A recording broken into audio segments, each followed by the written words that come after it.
Most people believe that mastering emotions means becoming harder, quieter, almost unreachable. But what if it's the opposite?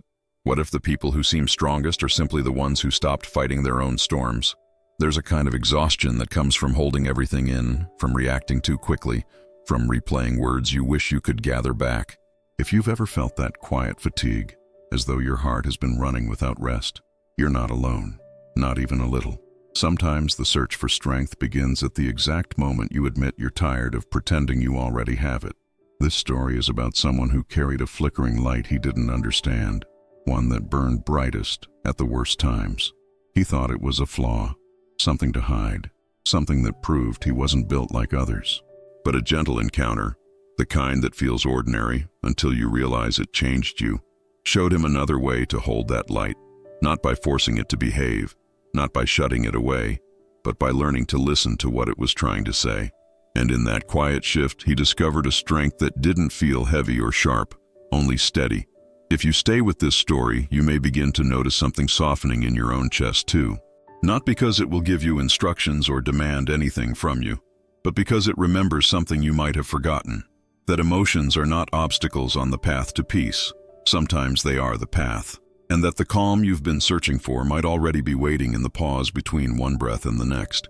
So before we go further, just notice how you're feeling right now, because that's exactly where the story truly begins. He often felt it arrive without knocking, like a sudden gust that slipped through closed windows and scattered everything inside him. A sharp word from a stranger, a delayed reply, an old memory resurfacing at the wrong hour, and there it was again. By evening, he would replay his reactions, wincing softly, wishing he could gather those moments back into his hands. It wasn't the events themselves that exhausted him, but the way his heart sprinted ahead before he could steady it. Some nights he wondered, with a tired half-smile, why his feelings seemed to have quicker feet than his thoughts. People had called him sensitive, as if it were a diagnosis spoken in hushed tones across a table. He tried wearing calm like a borrowed coat, hoping no one would notice it didn't quite fit his shoulders. Still, a small disappointment could press on him for hours, like a thumb on a bruise no one else could see. He began to fear that strength belonged only to those who felt less, who moved through life untouched. Yet a quiet question lingered behind that fear. What if strength was simply something he hadn't learned to recognize yet? On particularly heavy days, he imagined carrying a small glass lantern inside his chest. Its flame flickered wildly, bright one moment, nearly gone the next, reacting to every passing breeze. When someone laughed too sharply or turned away too quickly, the flame would shudder as if startled. He pictured others walking with steady lights, while his own cast restless shadows on the walls of his ribs.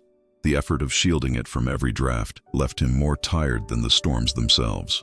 He tried to hold the lantern still by sheer will, gripping it in his mind as though firmness alone might calm it. But the tighter he imagined his hands around it, the more the flame thrashed, desperate for air. Once, after a small misunderstanding with a friend, he sat alone and whispered an apology to the empty room, not for what he'd said, but for how quickly he had burned. The silence afterward felt like a question he didn't yet know how to answer. Sometimes he watched strangers in cafes, wondering how they carried their unseen storms so quietly. Did their lanterns glow steady because they were stronger, or because they had stopped fighting the wind?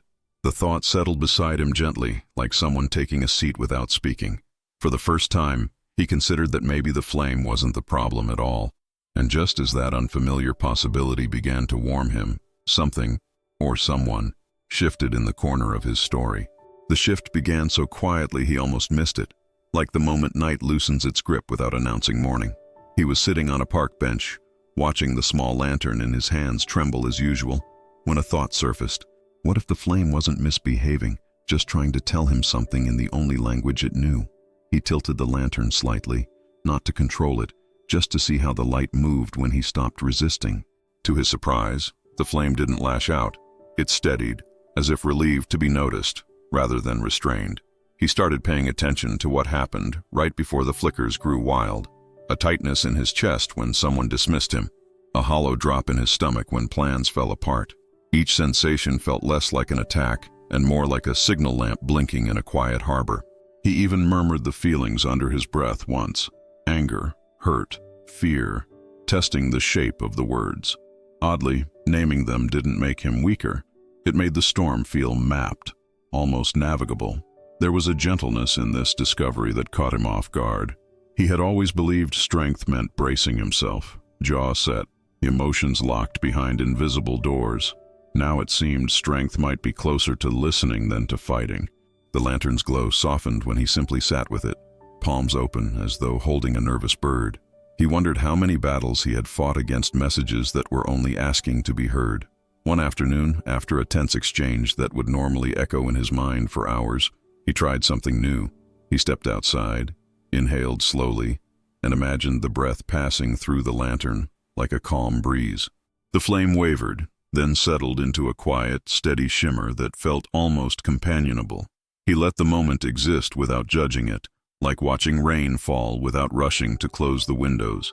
For the first time, he sensed that awareness itself might be a kind of shelter. He didn't yet know what to do with this fragile understanding, only that it felt different from force.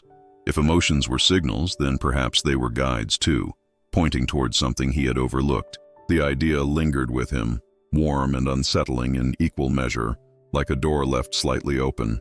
He found himself wondering who had learned to live this way, to walk beside their feelings instead of dragging them. And as if summoned by that wondering, a calm presence would soon step into the path ahead of him.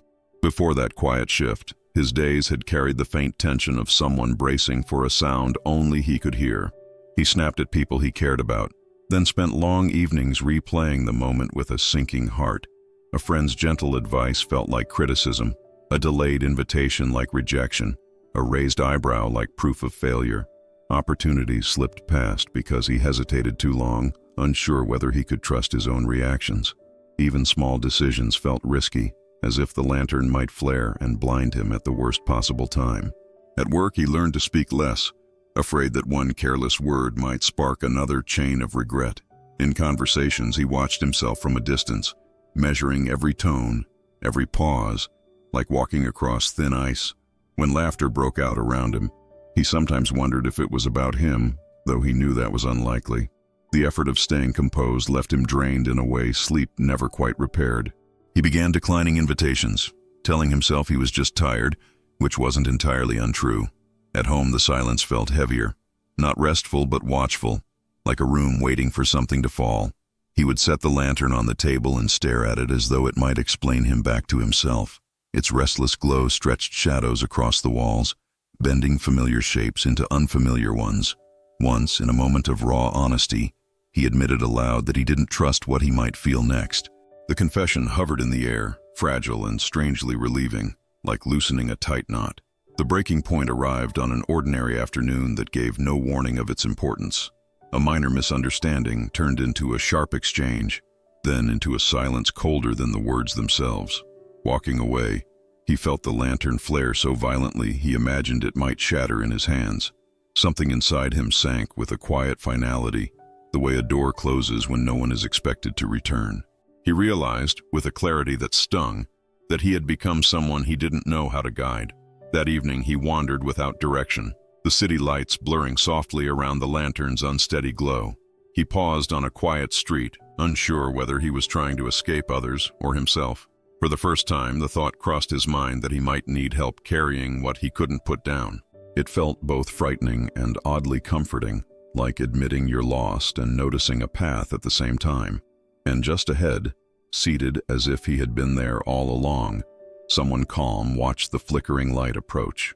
The lantern had not always been so restless, or at least that was how he remembered it. There was a time when its glow felt warm and companionable, like a quiet friend walking beside him. Now it behaved like a nervous creature, flaring at sudden noises, dimming at passing shadows. Strangers sometimes glanced at it with polite curiosity, though they couldn't see how heavy it felt in his hands. He carried it everywhere, unsure whether he was protecting it or being led by it. On crowded streets, the flame jittered wildly, reacting to every sharp laugh or impatient sigh. In lonely places, it shrank to a faint pulse, as if uncertain whether it should exist at all. He tried shielding it with his coat once, only to find the darkness made it sputter in protest. It seemed to want air but feared the wind, attention but not scrutiny, a puzzle with no clear answer. More than once he wondered if other people carried invisible objects just as complicated. At night, he placed it by his bed, where its fractured light painted trembling shapes across the ceiling. Sleep came in shallow waves, interrupted whenever the flame snapped awake like a startled bird. He would sit up, steadying it with both hands, whispering soft reassurances he barely believed himself. The ritual felt oddly tender, as though he were caring for something wounded rather than troublesome. Still, the exhaustion settled into his bones, a quiet reminder that tenderness alone wasn't enough. Once, during a sudden downpour, the lantern flared so brightly he had to close his eyes. Rain hissed against the glass, each drop a tiny shock that made the light lurch and scatter. He stood under an awning, heart racing in rhythm with the frantic glow, unsure which of them needed shelter. For a fleeting second he considered setting it down and walking away, just to feel unburdened. But the thought of abandoning it stirred a deeper ache, like leaving behind a part of himself. So he kept walking, the lantern swaying at his side, its light brushing against doorways and quiet windows. He began to notice how its brightness shifted with his breathing, though he couldn't explain why. A slow inhale softened the flicker. A sharp exhale sent it darting again like a fish startled in shallow water. The discovery lingered in his mind, gentle but persistent, as though the lantern were trying to teach him something. And when he finally looked up, he realized the calm figure ahead had been observing this silent lesson all along. The man waiting ahead didn't look extraordinary, which was perhaps why his calm felt so noticeable. He sat on a low stone wall, hands resting loosely on a walking stick, as if time moved differently around him. When the lantern's restless glow brushed across his shoes, he glanced down with a knowing softness. "Ah," he said quietly, not surprised in the least, as though he had been expecting that exact light. No one had ever greeted the lantern before, and the recognition made the air feel strangely gentle. The protagonist hesitated, unsure whether to hide the object or apologize for its agitation. But the man simply shifted to make space beside him, an invitation without pressure. Up close, his presence felt steady, like sitting near a deep lake that didn't ripple at every breeze. He asked no probing questions, only watched the flame with patient curiosity. It was the first time the lantern flickered without triggering a wave of embarrassment. After a while, the man spoke again, his voice warm with the ease of someone remembering rather than instructing. "I used to carry one that nearly burned my hands," he admitted, eyes crinkling with a hint of gentle humor. "For years I thought strength meant gripping it tighter, showing it who was in charge." He mimed the motion lightly, then opened his fingers as though releasing something invisible. "Turns out it only learned to rest when I stopped trying to win against it." The words landed softly, like snow settling on ground that had long been frozen. The protagonist felt a cautious hope stir, fragile but unmistakably alive. He found himself asking questions he hadn't planned, drawn by the man's unhurried certainty. The lantern, as if listening too, quieted to a small, attentive glow between them. It was the first conversation in a long time that didn't feel like navigating a field of hidden traps. Dusk deepened around them, wrapping the street in a calm that felt almost intentional. The man rose slowly, gesturing for him to walk alongside without waiting for agreement. There was no grand promise in his manner, only the quiet assurance of someone who knew the path well. As they moved forward, the protagonist sensed that this meeting had been unfolding long before he arrived. And somewhere between one step and the next, the man began to speak of a different weight. "Many of the stories you hear here aren't just stories. They reflect the invisible weight you may be carrying every day. If you're tired of holding pain, responsibility, and guilt that were never yours, I created an ebook called The Weight of Stones That Are Not Yours and More Too Bonus for You. It's for those who want to let go, set boundaries, and live with more lightness. The link is in the description and in the pinned comment. To hold the light." They walked without hurry, the kind of pace that lets thoughts rise naturally instead of chasing them down. The man gestured toward the lantern, its flame now a cautious, listening glow between their steps. "It only turns wild when it's been ignored too long," he said, not as a warning, but as a simple truth. He explained how he once pretended not to feel, sealing his own lantern behind practiced smiles. "When I finally looked at it," he added softly, "it stopped shouting and started speaking." He showed him how to pause whenever the light trembled, even if only for a single breath. "Name what's there," he suggested, tapping his chest lightly. Not to fix it, just to greet it. They stopped beneath a quiet tree, and the protagonist whispered the feeling moving through him. The word felt awkward at first, like speaking to a stranger in a silent room. Yet the flame responded immediately, easing into a steadier rhythm as if relieved to be recognized. The man smiled, the kind that appears slowly, like sunrise finding its way through fog. Guiding it isn't about force, he said, curling his fingers loosely as though holding gentle reins. Too tight, and it panics. Too loose, and it wanders. But held with care, it learns your pace.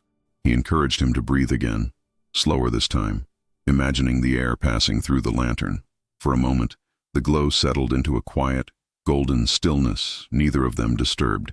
They continued walking, the lesson unfolding in small demonstrations rather than grand speeches.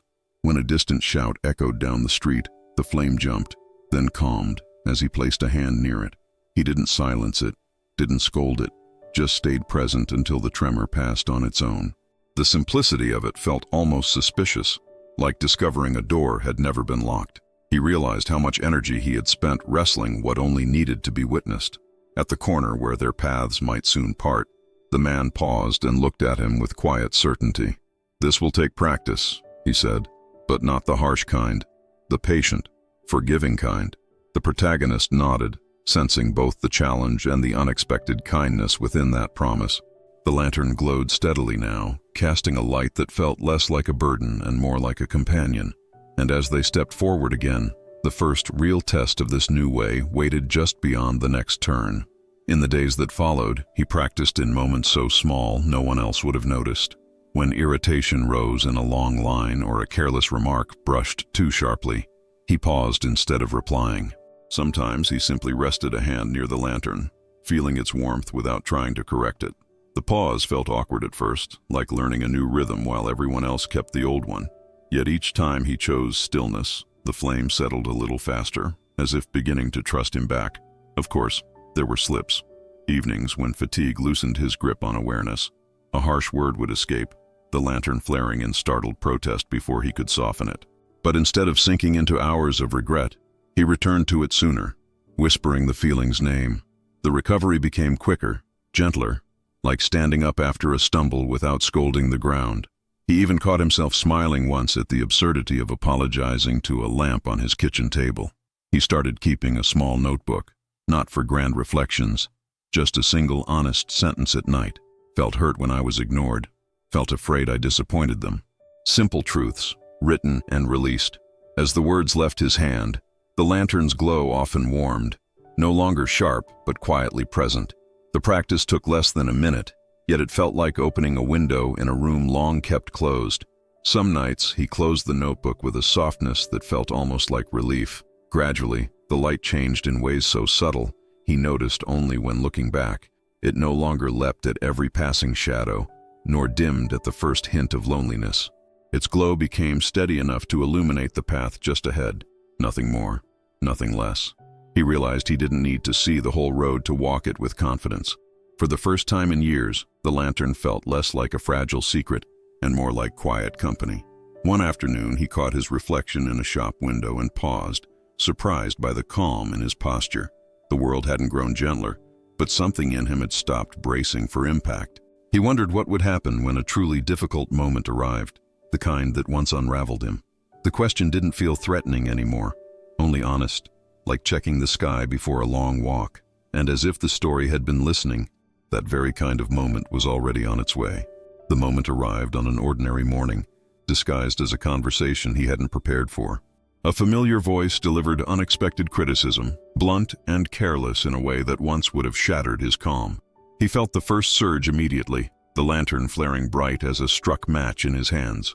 For a heartbeat, the old reflex leaned forward, ready to defend, to explain, to retreat all at once. Instead, he remembered the quiet tree, the patient voice, the single breath that could hold a storm. He paused, not dramatically, just enough to let the air reach the bottom of his lungs. The flame wavered, searching for resistance, then softened when none appeared. "I feel hurt," he admitted, more to himself than to the other person, testing the fragile honesty. The words didn't weaken him. They grounded him, like placing both feet on steady earth. When he finally spoke again, his voice carried clarity instead of heat. The conversation shifted in a way that surprised them both. Without the sharp edge of reaction, the other person's tone softened. confusion replacing defensiveness. It wasn't a perfect exchange, but it no longer spiraled into the familiar storm. He noticed the lantern casting a calm, even light across the space between them. For the first time, he felt strong without feeling hard. Later, as he walked away, a quiet warmth spread through his chest, gentle and steady. He hadn't silenced his feelings or surrendered to them. He had walked beside them. The realization felt less like triumph and more like returning to a place he hadn't known he'd left. Even the world around him seemed subtly altered, as though responding to his steadiness. He caught himself noticing small details, the rhythm of footsteps, the softness of passing light. In the days that followed, others began to lean into that calm without quite knowing why. A friend lingered longer in conversation. A stranger offered a smile that felt unguarded. It wasn't that he had become different overnight, only more present in his own life. The lantern's glow now felt like something that could guide not just him, but those nearby. And somewhere in that quiet influence, a simple invitation began to form, meant for anyone still carrying their own flickering light.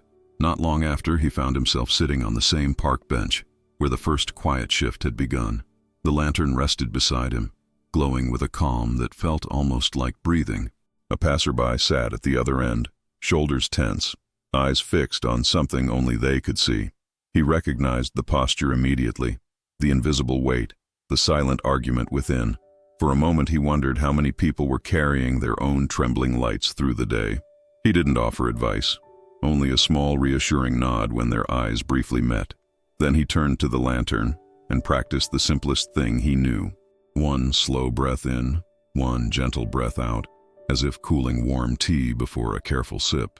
He silently named what lingered in his chest, tired, tender, a little unsure. The flame responded with a soft steadiness that needed no explanation. Anyone watching might have thought he was simply resting, doing nothing at all. But inside, a quiet order was returning, like books settling back onto a familiar shelf. He realized how little time it truly took, less than a minute to come back to himself. No special place, no perfect silence, just a pause offered with sincerity. The simplicity of it felt almost like a secret hidden in plain sight. He imagined someone trying it in the middle of a difficult day, stopping between one message and the next, placing a hand lightly over the heart, not to fix anything, not to push feelings away, just to notice what was already there. The lantern seemed to glow in agreement, as if this small act honored its purpose. He wished someone had shown him sooner that mastery could begin so quietly. As the sun dipped lower, the park filled with long shadows and unhurried footsteps. He lifted the lantern, noticing how naturally it moved with him now, no longer a fragile burden. The passerby stood to leave, their shoulders a fraction less tense than before.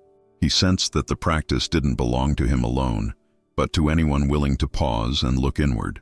And as the evening deepened, a final understanding began to gather, like light preparing to settle into night. Night arrived softly, wrapping the park in a quiet that felt earned rather than empty. He sat with the lantern resting beside him, its steady glow no longer asking for constant attention. For the first time, he noticed how naturally his breathing and the flame seemed to move together. It wasn't that the emotions had vanished, they simply flowed without colliding inside him. The harmony felt subtle, almost easy, like walking in step with music only he could hear. He realized strength had never been about dimming the light or pretending it wasn't there. It was about learning the language of the flame, the way one learns the moods of the sea.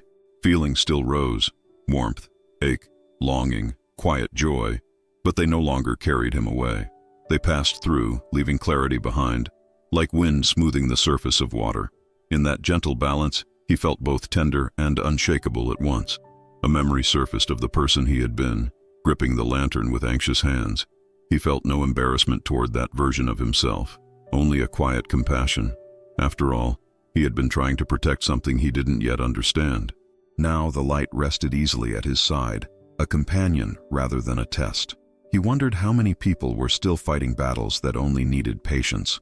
As he stood to leave, the lantern illuminated the path ahead, just enough for the next steps. He didn't need to see farther.